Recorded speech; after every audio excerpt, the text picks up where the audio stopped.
नमस्कार दोस्तों, एग्जाम साधक के YouTube प्लेटफॉर्म में आप सभी लोगों का स्वागत है। जब हम जवाहरलाल नेहरू जी के इतिहास के पन्नों को पलटते हैं तो कहीं न कहीं उनके रोमांटिक होने के संबंध में भी कई प्रकार की बातें हमारे सामने आती हैं। विशेष रूप से एडविना माउंटबेटन का नाम हमारे लिए महत्वपूर्ण हो जाता है।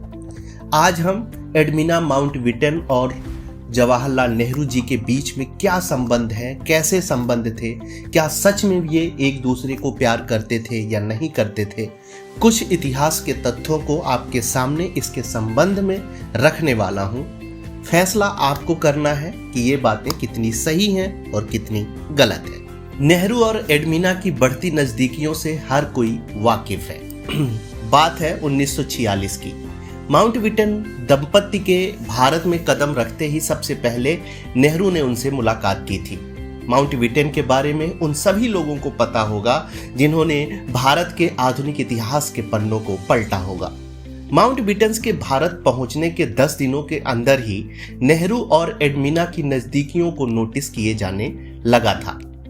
एक हमारे वरिष्ठ पत्रकार जिनका नाम है MJ अकबर, वो अपनी किताब, जिस किताब का नाम है Nehru the making of India, वो लिखते हैं कि वैसे तो नेहरू पहले भी गवर्नमेंट हाउस के स्विमिंग पूल में तैरने जाते थे, तब कोई इस बारे में बात नहीं करता था, लेकिन जब एडविना भी इस स्विमिंग पूल में नेहरू के साथ तैरती हुई दिखी तो लोगों ने दोनों के संबंधों में बातें करना शुरू कर दिया था।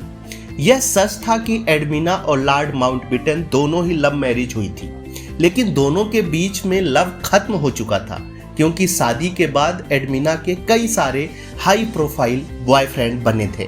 ऐसे में भारत आने के बाद एडविना की मुलाकात नेहरू से हुई थी तो एक नए रिश्ते की शुरुआत होने लगी। नेहरू की आकर्षक शख्सियत का असर न सिर्फ एडविना पर पड़ा बल्कि उनकी बेटी पामेला हैक्स भी नेहरू से बहुत अधिक प्रभावित थी। एक BBC को दिए इंटरव्यू में पामेला का कहना है कि मेरी माँ और पंडित जी एक दूसरे से बहुत प्यार करते थे। एक पुराना मुहावरा सोलमेट उन पर पूरी तरह से लागू होता था।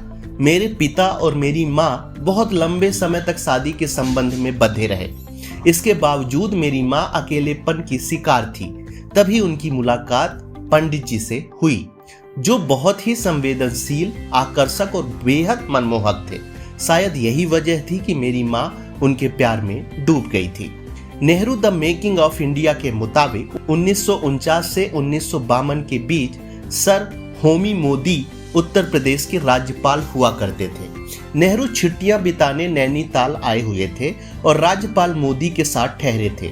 रात के 8 बजे डाइनिंग टेबल पर डिनर लग चुका था। सर मोदी ने अपने बेटे रूसी मोदी से कहा कि नेहरू के कमरे में जाएं और उन्हें कहें कि मेज पर खाना लग चुका है, सब आपका इंतजार कर रहे हैं। जब रूसी नेहरू के कमरे में पहुंचे तो एक अलग ही नजारा था। नेहरू ने एडविना माउंटबेटन को अपनी बाहों में भरा हुआ था। दोनों एक दूसरे के प्यार में डूबे हुए थे। जैसे ही नेहरू की आंखें रूसी से मिली तो उन्होंने अजीब सा मुंह बनाया। मोदी ने झटपट दरवाजा बंद किया और नीचे आ गए। थोड़ी देर बाद नेहरू कमरे से निकले और डाइनिंग टेबल पर आकर बैठ गए। कुछ देर बाद उनके पीछे एडविना भी बाहर निकलकर आ गई। जब एडविना को नेहरू के लिखे खत मिलते थे तो लॉर्ड माउंटबेटन कहते थे कि नेहरू ने एडविना को लव लेटर लिखे हैं।